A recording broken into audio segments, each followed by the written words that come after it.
Politics అని నేను ఈరోజు బండి సంజయ్ గారిని సూటిగా అడుగుతా ఉన్నా. మీరు సొంత బలం మీద గెలిస్తే ఎస్ బీజేపీ గెలిచిందని మేము కూడా శుభాకాంక్షలు చెప్తాం.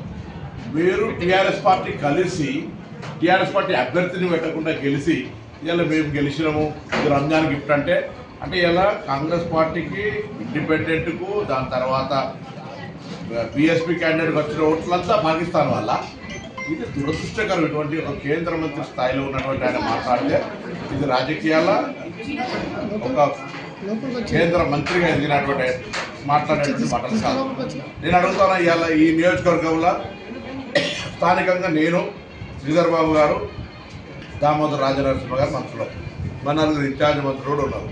సేమ్ మాజీ ముఖ్యమంత్రి కేసీఆర్ గారు, హరీష్ రావు గారు, కేటీఆర్ గారు, మిగతా చాలామంది పెద్దలు కూడా టీఆర్ఎస్ పార్టీ నాయకులు ఉన్నారు ఇక్కడ. వాళ్ళు ఎందుకు అభ్యర్థిని పెట్టాలి? మీకు సహకరించే ఉద్దేశం కాకపోతే అది మీరు జవాబు చెప్పాలి. టీఆర్ఎస్ చెప్పాలి, బీజేపీ సొంత పని మీద గెలవలేదని మేము 100% చెప్తున్నాం ఇవాళ. సో ఇవాళ ఈ ఎన్నిక అనేటువంటిది ఒక పట్టభద్రులకు సంబంధించి జరిగిన ఎన్నిక. మేము కూడా వేల ఓట్లతో ఓడిపోయింది ఏం లేదు. మేము కొంత ఇంకా మా కార్యకర్తలు మా నాయకత్వం కొంత కృషి చేస్తే బయటపడేటువంటి వాళ్ళం సమీక్షించుకుంటాం. కానీ ఈ ఎన్నికకు రంజాన్ గిఫ్ట్ అని, పాకిస్తాన్ ఇండియా మ్యాచ్ అని మతపరమైన రంగు పులిపే ప్రయత్నం చేస్తే వాళ్ళ అవగాహన రాహిత్యం. డెఫినెట్లీ కాంగ్రెస్ పార్టీ ప్రజాపాలనకు సంబంధించి అన్ని రకాల కార్యక్రమాలు చేస్తూ ఉంది. మీరు కేంద్ర మంత్రులుగా చేతనైతే కేంద్రం నుంచి నిధులు తీసుకొచ్చే ప్రయత్నం చేయండి. 2 బడ్జెట్లల్లో మీరు రాష్ట్రానికి ఏం ప్రయోజనం కలిగే పని జరగలేదు. ముఖ్యమంత్రి గారు చెప్తారు అనేక సందర్భాల్లో కొన్ని ప్రాజెక్టులకు అడ్డం పడుతున్నటువంటి పరిస్థితి. నేను ప్రత్యేకించి బండి సంజయ్ గారిని కోరుతాను. హైదరాబాద్ నుంచి రామగుండం దాకా గతంలో రాజీవ్ రహదారి నిర్మించినాం. ఇవాళ ప్రజలకు సౌకర్యం అవసరం ఉంది. మనకు రైలు రూట్ లేదు, దాన్ని 8 ఏళ్ల రహదారిగా మార్చే ప్రయత్నం చేయండి. హైదరాబాద్ మంత్రిగా బ్రాండ్ ఇమేజ్ పెంచాల్సిన కిషన్ రెడ్డి గారు ఇక్కడ నుంచి ప్రాతినిధ్యం వహిస్తూ గతంలో టూరిజం అండ్ ఆర్కియాలజీ మినిస్టర్గా ఉండి హైదరాబాద్ ఆర్కియాలజీ టూరిజానికి ఒక ప్రత్యేకమైనటువంటి ప్లేస్ ఇది. ఏం చేసినారని అడుగుతున్నాం, ఏ ప్రాజెక్టు ఇచ్చినారని అడుగుతా ఉన్నాం. ప్రాజెక్టు తేరు, ప్రాజెక్టులకు అడ్డం పడతారు. దేశంలో 29 రాష్ట్రాల్లో తెలంగాణ ఒక అంతర్భాగమైనప్పటికీ కూడా భారతీయ జనతా పార్టీ ఈ రాష్ట్రం పట్ల వివక్ష చూపెట్టి మీరు గతంలో 10 సంవత్సరాలు కేసీఆర్ గారు మమ్మల్ని అడగలేదనే కారణం మీద తప్పించుకోగలిగారు.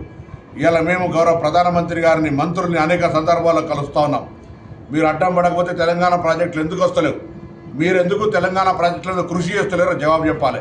అది తప్పించుకోవడానికి ఏదో పెద్ద హైబర్ క్రియేషన్ చేసి మేము బలపడుతున్నాం. ఏం బలం లేదు.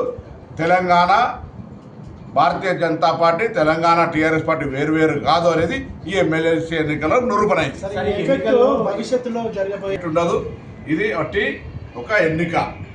ఓ ఎన్నికకు సంబంధించిన జరిగిన పరిణామంలో మేమేం తక్కువేం లేవు. ఎక్కడ మేము పూర్తిగా ఏదో ఒక లెక్క పెట్టలేనంత విధంగా ఉండేంత దూరమేం లేము. కాబట్టి అది పెద్ద దాన్ని ఎక్కేసుకొని వాళ్ళు ఏదో గొప్ప చెప్పారు, ఓటు చెల్లని ఓట్లతో అంతా కూడా మెజార్టీ రాలే వీళ్ళకు. దాని పెద్ద ఏం చెప్తున్నారు వీళ్ళ. ఇది 42 నియోజకవర్గాలకు సంబంధించినటువంటి ఒక గ్రాడ్యుయేట్ ఓటరు. ఇదే మొత్తం కొలమానం కాదు. క్షేత్రస్థాయిలో ప్రజలు ఒక్కొక్క నియోజకవర్గంలో 2 ఓట్లు కూడా 2000 ఓట్లు కూడా లేవు గ్రాడ్యుయేట్. ఓ నియోజకవర్గంలో కరీంనగర్ లాంటి దగ్గర 30,000 ఉండొచ్చు. దాంతో పాటు ఈ మాట కూడా చెప్తున్నా, ఒక్కొక్క నియోజకవర్గంలో 2000 ఓట్లు కూడా లేవు. ఓ నియోజకవర్గం కరీంనగర్ లాంటి దగ్గర 35,000 ఉండొచ్చు. 50% కరీంనగర్ ఉమ్మడి జిల్లాకు సంబంధించే.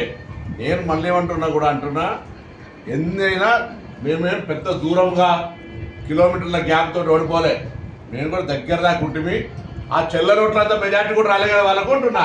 కాబట్టి మేము వీళ్ళు డెఫినెట్లీ ఈ ఎన్నికను సమీక్షించుకుంటాం.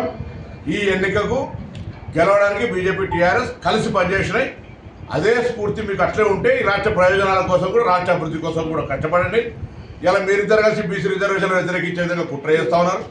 కులగణను బ్లేమ్ చేసే ప్రయత్నం చేస్తూ ఉన్నారు. 42% రిజర్వేషన్ స్థానిక సంస్థల్లో, అదేవిధంగా విద్యా ఉపాధి అవకాశాలు తెచ్చే సంబంధించిన అంశాన్ని మీరు గెలిచామని చెప్తున్నారు కదా. రేపు పొద్దున తెచ్చే బాధ్యత కూడా మీదేనే మాట మనం చేస్తాం.